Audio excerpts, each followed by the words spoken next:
ருத்ரா உன் பொண்ணா? ஆமாண்டா, ருத்ரா ஏன் பொண்ணுடா. இல்ல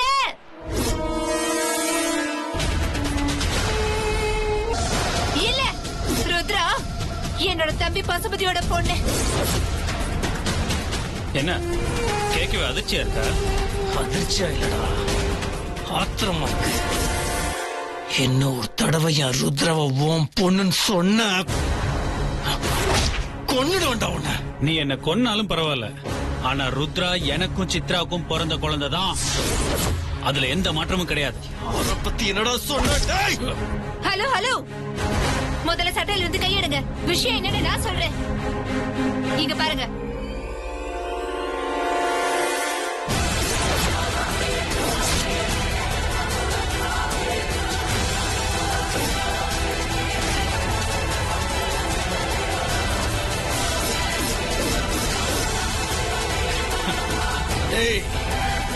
இந்த மாதிரி கேவலமான போட்டோலாம் காமிச்சா நம்பிடுவேன் நினைச்சியா?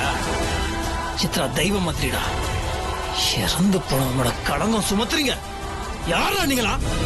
ஹலோ, அபாண்டமா பழி போட வேண்டிய அவசியம் எனக்கு இல்ல. உன்னை சித்ராவுக்கு தெரியறதுக்கு முன்னாடியே அவளுக்கு என்ன ரொம்ப நல்லாவே தெரியும். நீ சித்ரா லைஃப்ல என்ட்ரி ஆகிறதுக்கு முன்னாடி அவ லைஃப்ல நான் என்ட்ரி ஆயிட்டேன். உனக்கு முன்னாடி சித்ராவும் நானும் லவ் பண்ணோம். 2 பேரும் கல்யாணம் பண்ணிக்கிறதா கூட இருந்தோம்.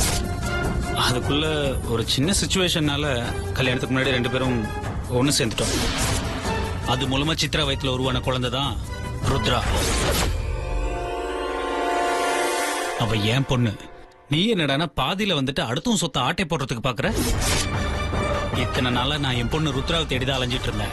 இப்போ உன் மூலமா தான் இந்த உண்மை எங்களுக்கே தெரிய வந்திருக்கு. எனக்கும் சித்ராவுக்கும் பிறந்த குழந்தை தான் ருத்ரா. அவளை உங்ககிட்ட தரத்துக்கு நாங்க ரெடியா இல்ல.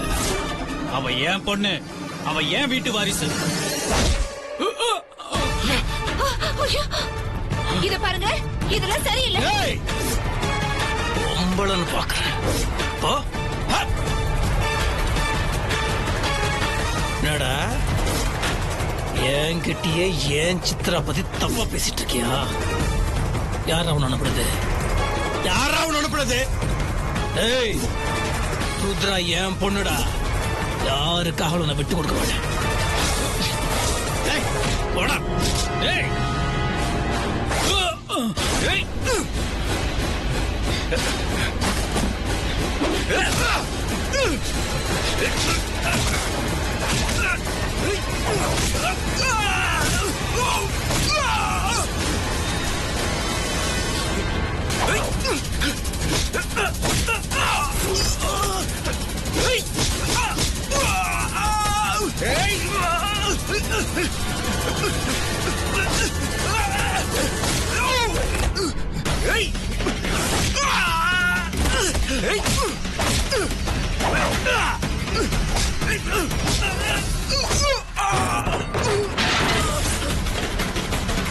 ருத்ரா, ருத்ரா,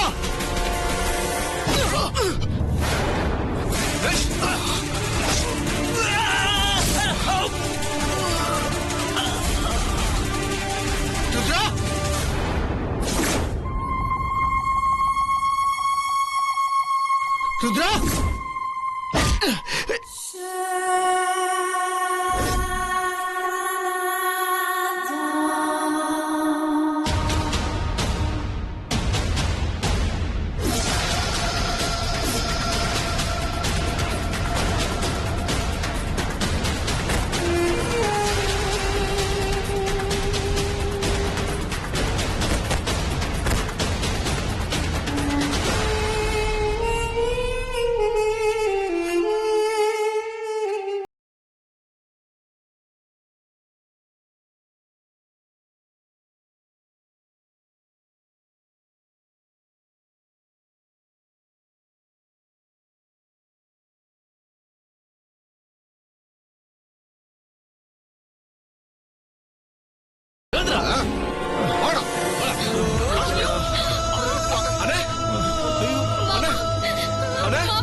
என்னாச்சு? அண்ணே, அண்ணே, என்னாச்சு?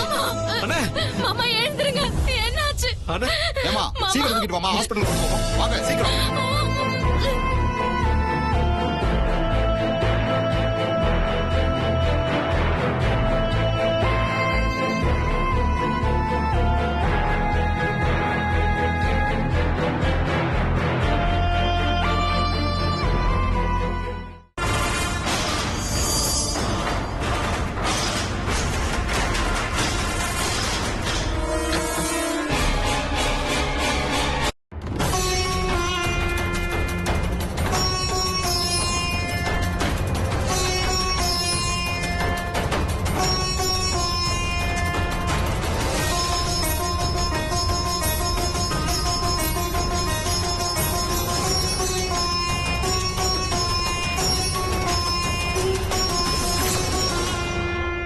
சித்ராக்கா, நான் தெரிஞ்சோ தெரியாமலையோ இத பண்றேன். இதனாலதான் நம்ம குடும்ப மானத்தை காப்பாத்த முடியும்னு சொல்றாங்க. உங்களை பத்தி தப்பா பேசுறவங்க நம்ம வீட்டுக்குள்ளேயே வந்துட்டாங்க. யார் மனசும் வேதனைப்படக்கூடாது. முத்து மாமா சீக்கிரமா மீண்டு வரணும்க்கா. நீங்க தான் சித்ராக்கா எல்லாருக்கும் நல்லது செய்யணும்.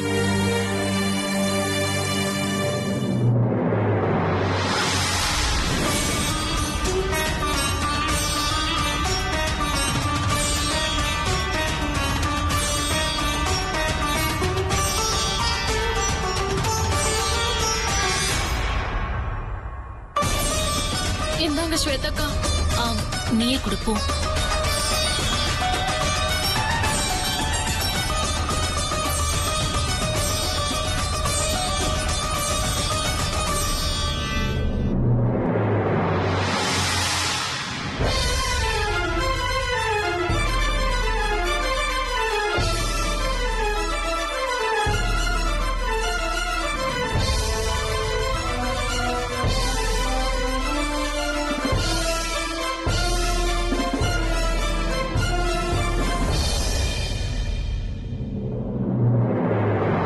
சித்தி, என்ன அவங்க வாங்கிட்டு போயிடுவாங்களா? எனக்கு பயமா இருக்கு சித்தி. அதெல்லாம் உனக்கு ஒண்ணும் ஆகாது. சித்தி உன்னை எதுக்காகவும் விட்டு கொடுக்க மாட்டேன். தைரியமா இரு, நான் இருக்கேன்.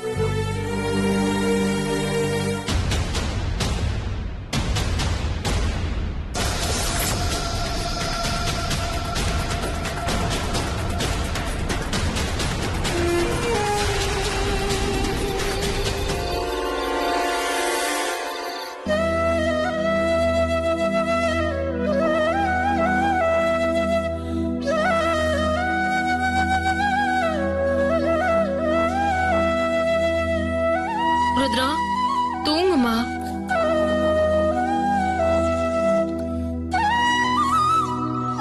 எனக்கு தூக்கம்லாம் வரல சித்தி.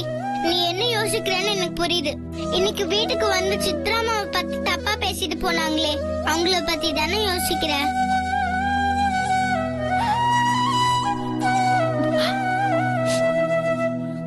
அழாத சித்தி, அழாத. உனக்கு ஒரு விஷயம் ஞாபகம் இருக்கா? அன்னைக்கு வீட்டுக்கு வந்தால ஒரு சாமியாரு, அவர் என்ன சொன்னாரு யோசிச்சு பாரு. நான் தான் அப்பா பொண்ணுன்னு தெரிய வரும்போது அப்பாவோட உயிருக்கு ஆபத்து வரும், அவமானமும் வரும்னு சொன்னாருல்ல, அது நிஜமாயிடுச்சு பாத்தியா? அப்படியெல்லாம் சொல்லக்கூடாது ருத்ரா.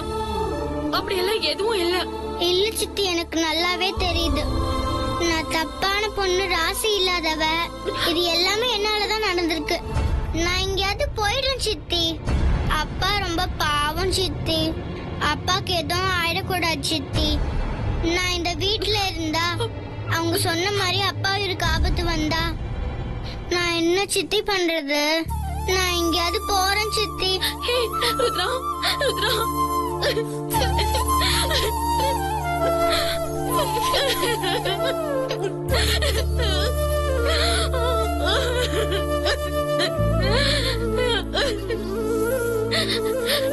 என்ன ருத்ரா இப்படி எல்லாம் பேசுற?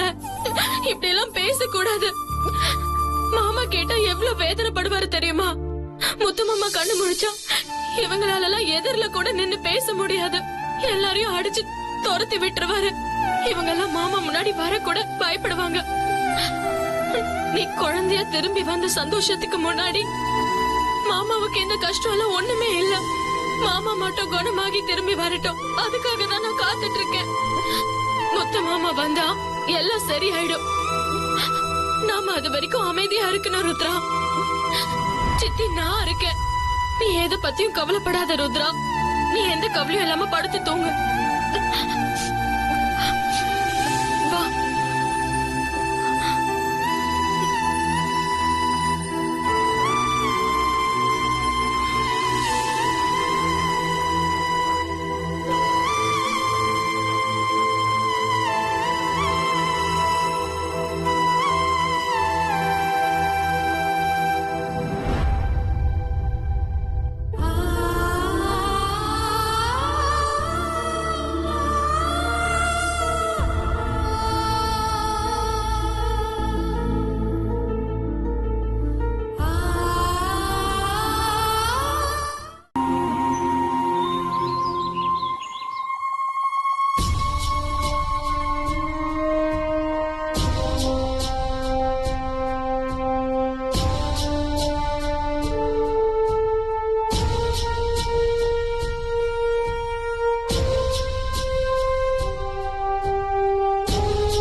பயப்படாத, சித்தி இருக்கேன்ல.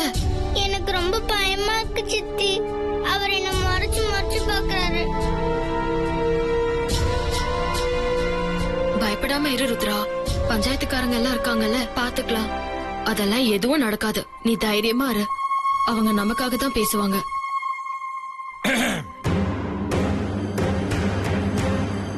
வந்திருக்கிற எல்லாருக்கும் கொடுக்கப்பட்ட பிராது என்னன்னு தெரிஞ்சிருக்கோம்னு நினைக்கிறேன். திடீர்னு எங்க இருந்தோ வந்துட்டு முத்தரசனோட இறந்து போன மனைவி சித்ராவுக்கும் இவருக்கும் ஏற்கனவே தொடர்பு இருந்துச்சு. அதனால இந்த குழந்தை எங்க 2 பேருக்கு தான் பிறந்துச்சுன்னு இந்த பசுபதி சொந்தம் கொண்டாடுறாரு. சரி, இத பத்தி உங்களை கூப்பிட்டு விசாரிக்கலாம்னு நினைச்சா இவங்க என்ன சொல்றாங்கன்னா, ஏற்கனவே இத பத்தி உங்க வீட்டுல பேச வந்தப்ப நகைய கொடுத்து இத பத்தி யாருக்கிட்டே பேச வேண்டாம்னு சொல்லி நீங்க அனுப்பிட்டதா சொல்றாங்க. அவங்கள ஏன் நீங்க அமைதியா போச்சு சொன்னீங்க? என்ன காரணம்? இப்ப திடீர்னு ஒரு புகார் கொடுத்திருக்காங்க. அதெல்லாம் உண்மையா? நீங்க என்ன சொல்றீங்க? என்ன பேசுறீங்க பெரியவரே? முத்தரச மாமா இல்லங்கிற தைரியத்துல என்ன வேணாலும் பேசுவீங்களா இப்போ? எவனோ ஒருத்தன் வந்து இந்த ஊர்லயே பரம்பரையா வாழ்ற ஒரு குடும்பத்தை பத்தி அபாண்டமா ஒரு பழைய சுமத்துவான். அதை பாத்துக்கிட்டு நாங்க சும்மா இருக்கணுமா? இவனை முதல்ல அடிச்சு துரத்தாம எங்களை பார்த்து கேள்வி கேக்குறீங்களா? நீங்க முதல்ல கேள்வி கேக்குற விஷயமே தப்பு. இருமா இரு, நீ கோவப்படாத. இப்ப நகைய கொடுத்தது உண்மையா இல்லையான்னு சொல்லுமா. இங்க பாருங்க, குழந்தை கேட்டு நாங்க வந்தது நிஜம். நகையை இவங்க கொடுத்ததோ நிஜம். நகை கொடுத்து இந்த பிரச்சனையை அடக்க பார்த்தா தப்பு அவங்க மேல இருக்குன்னு தானே அர்த்தம். இதுல இருந்தே அந்த குழந்தை எங்க குழந்தை நிரூபணம் ஆகுதுல்ல. அப்படி எங்களுக்கு நகை தான் முக்கியம்னா நகையை தூக்கிட்டு நாங்க ஊரை விட்டு ஓடி இருக்க மாட்டோமா? நாங்க ஏன் பஞ்சாயத்துக்கு வந்து புகார் பண்றோம்? எங்களுக்கு தேவை நகையை விட குழந்தை தான். குழந்தை எங்களுக்கு வேணும். அவ எங்க வீட்டு வாரிசு. இங்க பாருங்க, சும்மா வாரிசுன்னு வாய்க்கிலேயே பேசாதீங்க. நீங்க உங்க வாரிசு பத்தி மட்டும் பேசல, செத்து போன எங்க அக்காவை பத்தி சேர்த்துதான் பேசிக்கிட்டு இருக்கீங்க. செத்து போன ஒருத்தங்களை பத்தி யாரும் தப்பா பேசக்கூடாது. என் மாமா நினைவு திரும்பி வர வரைக்கும் இத பத்தி யாரும் ஊருக்குள்ள பேசக்கூடாதுங்கிறதுக்காக தான் நாங்க நகையை கொடுத்தோமே தவிர நீங்க சொன்னது ஏத்துக்கிட்டு கொடுத்ததா அர்த்தம் கிடையாது. புரிஞ்சுதா? இதுக்கு மேல ஒரு வார்த்தை குழந்தை உங்களோடதுன்னு சொன்னீங்க, அவ்வளவுதான். நடக்கிறதே வேற. பல்லெல்லாம் பேத்து எடுத்துருவேன். ஓடுங்க, மரியாதை கெட்டுரும். அடிச்சனா மூஞ்செல்லாம் உடைஞ்சிடும். ஒழுங்கா ஓடுங்க. இருமா, என்னமா நீ ஊர் பெரியவங்க நாங்க எதுக்கு கூடி இருக்கோம்? நீ பாட்டுக்கு யோசிக்காம எங்களை மீறி அடிக்க போற? விட்டா வெட்டிருவேன் குத்திருவேன்னு இந்த பசங்க மாதிரி கிளம்பிட போல இருக்க. பின்ன என்னங்க பண்ண முடியும்? முத்தரசு மாமா அங்க ஹாஸ்பிட்டல்ல நினைவு திரும்பாம கண் திறக்காம கிடக்குறாரு. அவருக்கு எப்போ சரியாகி எப்போ வருவாருன்னு எதுவுமே தெரியல. ஆனா இவங்க இப்படி எல்லாம் பழி சுமத்துறதையும் அவமானப்படுத்துறதையும் கேட்டு நீங்க அமைதியா இருக்கீங்களே, இதுக்கெல்லாம் என்ன அர்த்தம்? இவங்க இப்படி பேசும்போதே ஊர்க்காரங்க மொத்தமா இவங்களை அடிச்சு துரத்திருக்கணும். அத நீங்க பண்ணாம விட்டதுனாலதான் நான் பேச வேண்டியதா போயிடுச்சு. இப்ப என்னடானா ஏதோ தப்பெல்லாம் ஏன் மேல இருக்கிற மாதிரி பேசுறீங்க? சரி சரி, இருமா அமைதியா இருமா. பேசி முடிவெடுத்துக்குவோம். கொஞ்சம் பொறுமையா இருங்க. இதுல பேசுறதுக்கு என்னங்க இருக்கு? குழந்தை எங்க குழந்தைதான் தெரிஞ்சிருச்சுல்ல, அப்புறம் என்ன கூட அனுப்பி வைக்க வேண்டியதானே? அதை விட்டுட்டு என்னமோ பேசிக்கலாம் முடிவு எடுத்துக்கலாம் இழுத்துட்டே இருக்கீங்களே. தம்பி, நீ என்ன பேசினாலும் சும்மா கேட்டுட்டு இருப்போம்னு நினைக்காத. விஷயம் இந்த பஞ்சாயத்து வரைக்கும் வந்திருக்கு. இதுக்கப்புறம் விசாரிச்சு தீர்ப்பு சொல்றத கேட்டு ஏத்துக்கிட்டு போகணும். ஏற்கனவே நீங்க பேசின விஷயத்துல ஊர் ஜனங்கள் உங்க மேல கோவமா இருக்காங்க. அப்புறம் உங்களை ஒரு வழி பண்ணிடுவாங்க, பாத்துக்கங்க. ஏதோ பஞ்சாயத்துக்கு விஷயம் வந்ததால நீங்க தப்பிச்சிட்டு இருக்கீங்க. அத முதல்ல புரிஞ்சுக்கப்பா. இத பார்ப்பா, இப்ப முத்தரசனோட நிலைமை ரொம்ப மோசமா இருக்கு. அதனால அவரை கலந்துக்காம எதுவுமே பண்ண முடியாதுங்கிறதுனால தான் நாங்கெல்லாம் அமைதியா உட்காந்து பேசிட்டு இருக்கோம். முத்தரசுக்கு எப்ப நினைவு திரும்புதோ அப்ப நாங்க சொல்லி அனுப்புறோம். அப்ப வந்து எல்லாத்தையும் பேசி முடிச்சுக்கலாம். இப்ப நீங்க கிளம்புங்க. அது எப்படிங்க கிளம்ப முடியும்? நீங்க எல்லாம் சொல்லும் போதே தெரியுது ஊர் ஜனம் மொத்தமும் ஜமீன் குடும்பத்துக்கு ஆதரவா இருக்கீங்கன்னு. இனிமே நீங்க என்ன முதலாளின்னு தான் கூப்பிடணும், இல்ல மருதையான கூப்பிடணும். புரியுதா?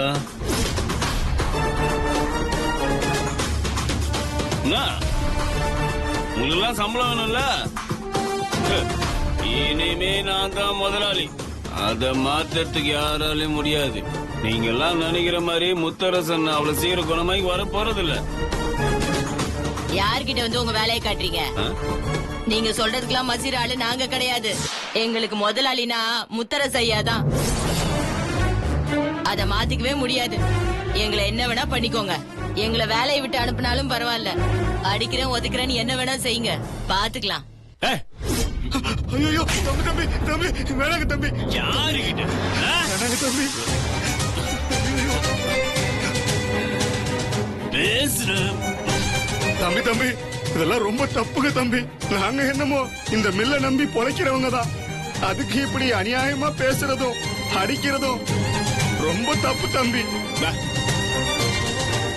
நீங்க இனிமே இப்படிதான் நடந்துப்பீங்கன்னா எங்களுக்கு இந்த வேலையே வேண்டாம் தம்பி. எல்லாரும் வேலையை விட்டு போய் என்ன சோது சிங்கு அடிக்க போறீங்களா? இங்க பாருங்க, நீங்க எல்லாரும் என்ன முதலாளின்னு கூப்பிட்டாலும் சரி கூப்பிடாட்டியும் சரி, நான் தாண்டா இங்க முதலாளி. நான் மட்டும் தாண்டா இங்க முதலாளி. இவர் வேலையை பாரு. புரியுதா? மருது கலைக்கிட்ட மருது கலைக்கிட்ட உண்மையிலே பிச்சை எடுத்துட்டு பாத்துக்க பாப்போம். சரோஜா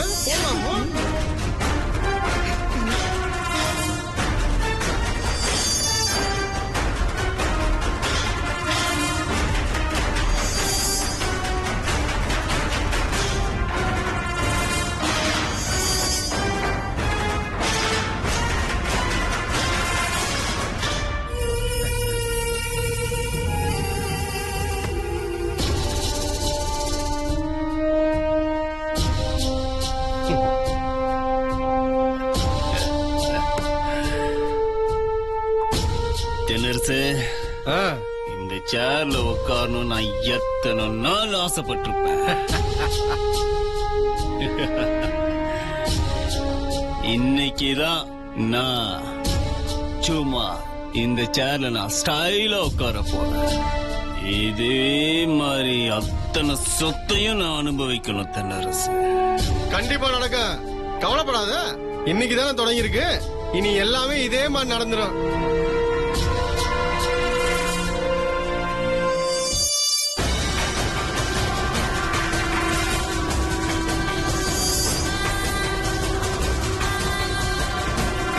சரோஜா உட்காரு.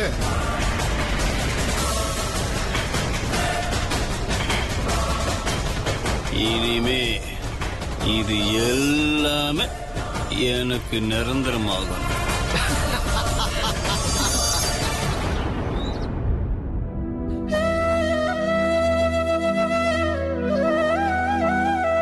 எனக்கு பஞ்சாயத்துல நடந்ததெல்லாம் நினைச்சா ரொம்ப பயமா இருக்கு. அண்ணி அண்ணி நான் பிலிம் ஃபெஸ்டிவலுக்கு போறேன்னு சொன்னல, கோவா போறேன் அண்ணி. திரும்பி வர 1 வாரம் ஆகும். நான் கிளம்புறேன். என்ன கார்த்தி திடீர்னு கிளம்புறேன்னு சொல்ற? முத்து மாமாவும் ஆஸ்பத்திரியில இருக்காரு, ஜனனியும் காலேஜ்ல பரீட்சை இருக்குன்னு சொல்லிட்டு போயிட்டா. இந்த நேரத்துல நீயும் எங்களை தனியா விட்டுட்டு போறேன்னு சொல்ற? மத்த நாள்னா பரவாயில்ல, பஞ்சாயத்துல நடந்ததெல்லாம் நினைச்சு பாக்குறப்போ எனக்கு பயமா இருக்கு கார்த்தி. எந்த நேரத்துல எது நடக்கும்னு யோசனையாவே இருக்கு. துணைக்கு நீதான் இருக்க, இப்ப நீயும் போயிட்டனா ருத்ராவை வச்சுக்கிட்டு நான் தனியா எப்படி சமாளிக்கிறது? புரியுது அண்ணி. இப்ப என்ன பிரச்சனைனா, நான் வரேன்னு சொல்லிட்டேன். வருஷத்துக்கு 1 வாட்டி நடக்கிற ஃபங்க்ஷன், டிக்கெட்டு ரூம் எல்லாமே ரெடி பண்ணிட்டாங்க. அங்க போனா பெரிய பெரிய டைரக்டர்லாம் வருவாங்க. அவங்கள சந்திக்கிறப்ப ஏதாவது வேலை கிடைக்கும், இல்லனா வாய்ப்பு ஏதாவது கிடைக்கும். ஏன் ப்ரொடியூசர்ஸ் எல்லாரும் வருவாங்க. ரொம்ப நல்ல நல்ல வெளிநாட்டு படங்கள்லாம் போடுவாங்க. 1 வாரம் தானே, 1 நிமிஷம் போல ஓடிடும். எனக்காக கொஞ்சம் அட்ஜஸ்ட் பண்ணிக்கங்க அண்ணி. நான் போயிட்டு வந்துடுறேன் நீ ப்ளீஸ் அண்ணி. ஆமா கார்த்தி, நீயும் எத்தனை நாளைக்கு தான் எங்களோடவே இருக்க முடியும்? சரி போயிட்டு வா, நான் பாத்துக்கிறேன். அதெல்லாம் ஓகே சித்தப்பா. சரி, கோவால இருந்து எனக்கு என்ன வாங்கிட்டு வருவீங்க? உனக்கு என்ன வேணும்னு கேளு, சித்தப்பா வாங்கிட்டு வந்துறேன். எனக்கு கோவா பையில போட்டு வாங்கிட்டு வாங்க. அண்ணிய பத்திரமா பாத்துக்க என்ன? அண்ணி நான் கிளம்புறேன், நான் வரேன். ஒரு நிமிஷம் கார்த்தி. ஆ.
பரிசா கிடைச்சிருந்தது. அந்த குடும்பம் இனிமேலாவது சந்தோஷமா இருக்கட்டும். அத நான் கண்ணால பாக்கணும்னுதான் நான் உன்னை வேண்டி விரும்பி கேட்டு தவம் இருந்து ஆன்மாவா வெளியில வந்தேன். ஆனா நான் சந்தோஷமா இருக்கிற மாதிரி எதுவுமே நடக்கலையே. கண்ணுக்கு எதிரில துரோகத்தையும் நயவஞ்சகத்தையும் மட்டும்தான் பாத்துட்டு இருக்கேன். இப்படி எந்த சக்தியும் இல்லாம என்ன கட்டி போட்டு வச்சிருக்கியே. இதையெல்லாம் பார்க்க வச்சு இன்னும் என்ன கொடுமைப்படுத்துற. இதையெல்லாம் பார்த்து பார்த்து தினமும் நான் அழுதுகிட்டு இருக்கேன். தயவு செஞ்சு என்ன மீட்டெடுத்துரு. எனக்கு வேண்டாம், எனக்கு இந்த ஆன்மா வேண்டாம், எனக்கு இந்த உலகமே வேண்டாம். நான் போயிடுறேன். தயவு செஞ்சு என்ன கூப்பிட்டுக்க, என்ன கூப்பிட்டுக்க. நான் இறந்து இத்தனை வருஷம் கழிச்சு என் மேல அசிங்கமா அபாண்டமா இப்படி ஒரு பழிய போட்டிருக்காங்க. இதையெல்லாம் வேடிக்கை பார்த்துக்கிட்டு என்ன நெருக்கதியா நிக்க வச்சிருக்கியே. ஒரு ஆன்மாவா நான் உலவி என்ன பிரயோஜனம்? என் பொண்ணையும் புருஷனையும் வெண்ணிலவையும் இந்த குளத்துல நான் பார்க்க வேண்டாம். அவங்களுக்கு உதவ முடியாது இந்த ஆன்மா எனக்கு வேண்டாம். எப்ப என்னால உதவ முடியாம போயிடுச்சோ அதே மாதிரி இங்க நடக்கிற எந்த கொடுமையையும் என் கண்ணால பார்க்க முடியாம பண்ணிடு. தயவு செஞ்சு உன்னை கெஞ்சி கேக்குறேன். எனக்கு இந்த உலகமே வேண்டாம், வேண்டாம்.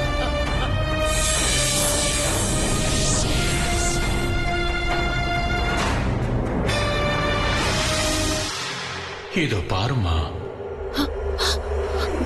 உன்னோட வேதனைக்கும் கண்ணீருக்கும் பதில் சொல்லத்தான் நான் இப்போ தோன்றி இருக்கேன்.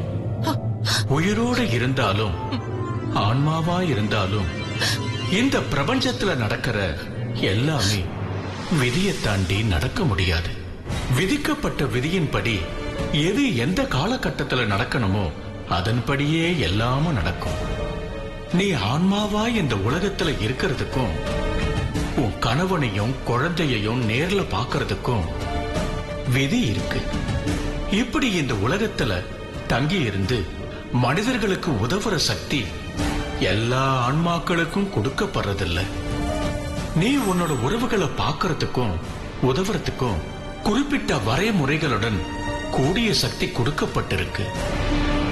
எப்படி அந்த சக்தி கூட உனக்கு கிடைச்சதுன்னா உன்னோட நல்ல எண்ணத்தாலையும் இறந்த பிறகும் இறைவனை வேண்டி நின்ற உன்னோட பிரார்த்தனைக்காகவும் தான் இப்படிப்பட்ட சக்தி உனக்கு கொடுக்கப்பட்டிருக்கு. அந்த சக்தியும் வரைமுறைகளோட கொடுக்கப்பட்டிருக்கு. எல்லா பிரச்சனைகளுக்கான தீர்வுகளும் கஷ்டங்களை போக்குறதும் ஒன்னால நடந்தேறணுங்கிற அவசியம் கிடையாது. அவரவர் விதிப்படி அவங்க பட வேண்டிய கஷ்டங்களை அனுபவிச்சு அந்த கர்ம வினையின்படி அவங்க மீண்டு வருவாங்க. அவரவர்களுக்கு விதிக்கப்பட்டது நடந்தே தீரும். அதிலிருந்து தப்பிக்கணும்னா மனமொன்றிய பிரார்த்தனைகளால மட்டுமே அது நடக்கும். அப்பதான் அந்த பிரச்சனைகள்ல இருந்து அவங்க மீண்டு வருவாங்க. அவரவர் விதிப்படி அவங்க பட வேண்டிய கஷ்டங்களை அனுபவிச்சு அந்த கர்ம வினையின்படி அவங்க மீண்டு வருவாங்க. அவரவர்களுக்கு விதிக்கப்பட்டது நடந்தே தீரும். நினைத்த நேரத்தில் நீ சென்று அவர்களை காப்பாற்ற இயலாது. உன்னுடைய எதிராளிகள் விஸ்வரூபம் எடுத்தப்பதான் உன் இறப்பு நடந்தது. அதற்கு பிறகும் அவர்களது கொடுமைகள் அக்கிரமங்கள் நடந்தது. உன்னோட புனித தன்மையாலதான் அவங்களோட தோல்வியும் ஆரம்பிக்கும். இந்த ஆட்டம் ஆரம்பிக்கப்பட்டதும் உன்னாலதான், முடிய போறதும் உன்னாலதான். அது உன் கடமையும் கூட. அது வரைக்கும் நீ இந்த ஆன்மாவோட இந்த உலகத்துல உலவிதான் ஆகணுங்கிறது நியதி. உன் விதிப்படி என்ன இயலுமோ அதைத்தான் கடவுளால கொடுக்க முடியும். தொடர்ந்து முறையோடு இருக்கும்போது உனக்கு சாதகமாவும் நடக்க வாய்ப்பு இருக்கு. அதனால உனக்கு சக்தி இல்லாத போது, உன்னால உதவ முடியாத போது, இறை சக்தியை இறைஞ்சி நீ வேண்டது மட்டும்தான் உனக்கு இருக்கிற ஒரே வழி. இப்போ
சரோஜாக்கா பின்னிட்டீங்க போங்க. சரோஜாவா கொக்கா என்கிட்டயே வா.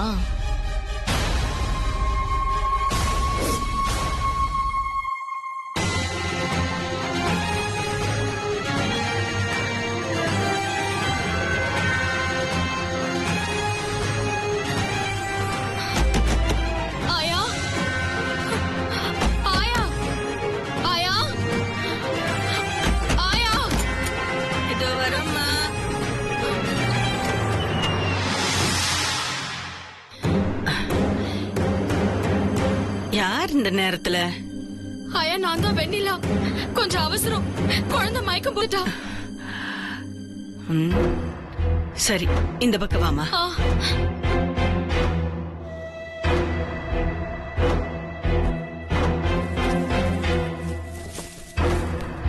மெதுவா படுக்க வைமா.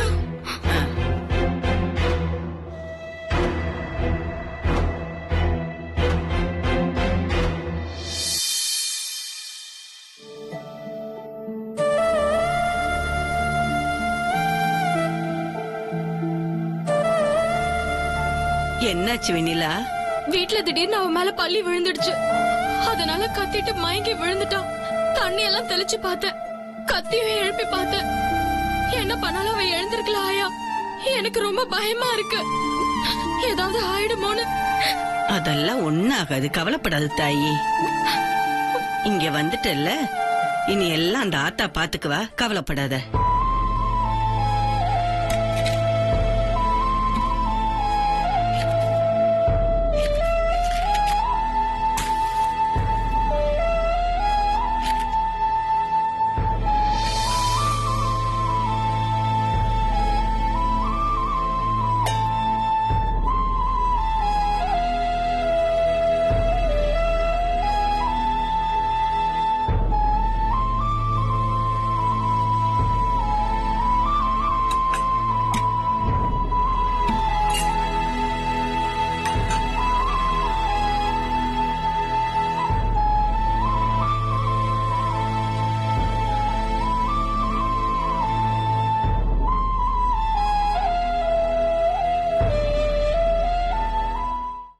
சரி சரி, வெண்ணிலா போனதை பார்த்தா கோயில் பக்கம் போன மாதிரி தான் தெரியுது. அவ எங்க போனான்னு பார்த்துட்டு ஃபோன் பண்றேன்.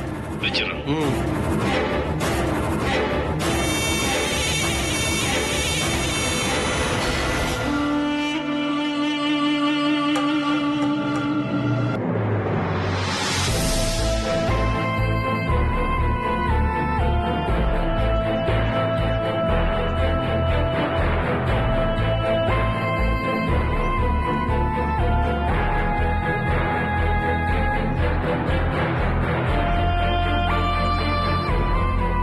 சித்தி, எங்க சித்தி போயிட்டு இருக்க?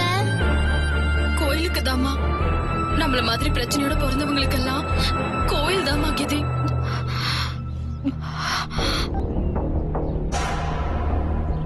ஏமா வெண்ணிலா, ஏமா ஒரு மாதிரி இருக்க? ஏன் இந்த வேகாத வெயில்ல குழந்தை தூக்கிட்டு போற? நடக்க வச்சு கூட்டு போலாம்ல. இல்லக்கா, இவ ஒரு மாதிரி பயந்து போயிருக்கா. ஏமா என்னாச்சு? எதுக்கு பயந்து போயிருக்கா? பள்ளிய பார்த்து பயந்துட்டா. இவள நான் தூக்கிட்டே போயிடுறேன்க்கா. எனக்கும் இவள இறக்கி விடுறதுக்கு ஒரு மாதிரி பயமா தான் இருக்கு. அவ முகமே சரியில்லையே, என்னாச்சு தெரியலையே. சரி வா, நம்ம கிளம்பலாம்.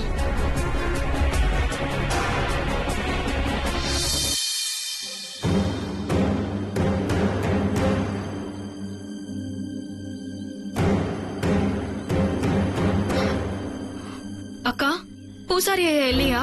பக்கத்துல எங்கேயோ போயிருக்காருமா, இப்ப வந்துருவாருமா. சரி ருத்ரா, நம்ம உள்ள போய் உட்காருவோம்.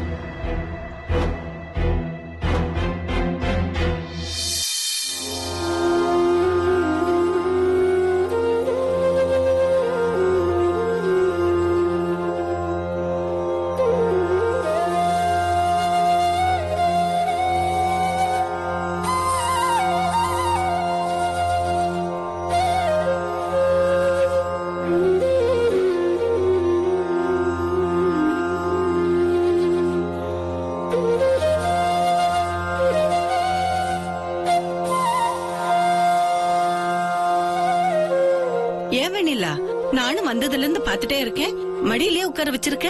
இறக்கி விடு, போய் விளையாடட்டும். இல்லக்கா, ரொம்ப பயப்படுறா.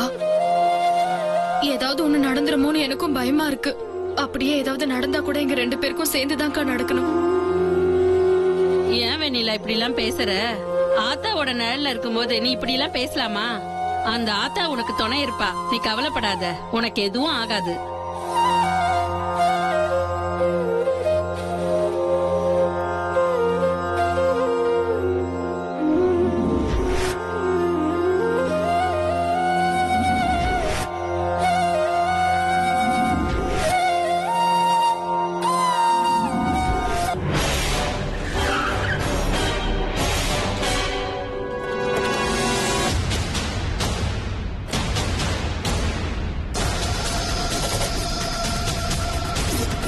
தங்கமே, எங்க அண்ணன் பொண்ணு எப்படி இருக்கீங்க? என்ன முகமெல்லாம் அப்படி வாடி போயிருக்கு? சாப்பிட்டீங்களே இல்லையா நீங்க? ஏய், எங்க அண்ணன் பொண்ணு ஏன் அப்படி இருக்கு? நீ என்ன பண்ணி வச்சிருக்க? வாங்க, நீங்க வாங்க, சித்தப்பா கிட்ட வாங்க. வாங்க சித்தி, போலாம் சித்தி. என்ன கொடுத்துறாங்க சித்தி. சித்தி, என்ன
ருத்ரா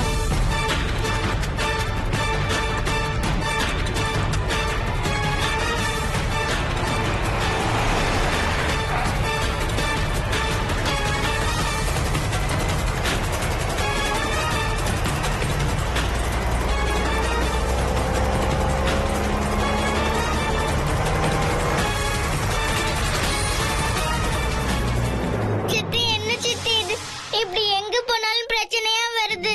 இல்லடா ஒரு பிரச்சனையும் வராது, போயிடலாம். நீ பயப்படாம இரு, சித்தி பாத்துக்கிறேன்.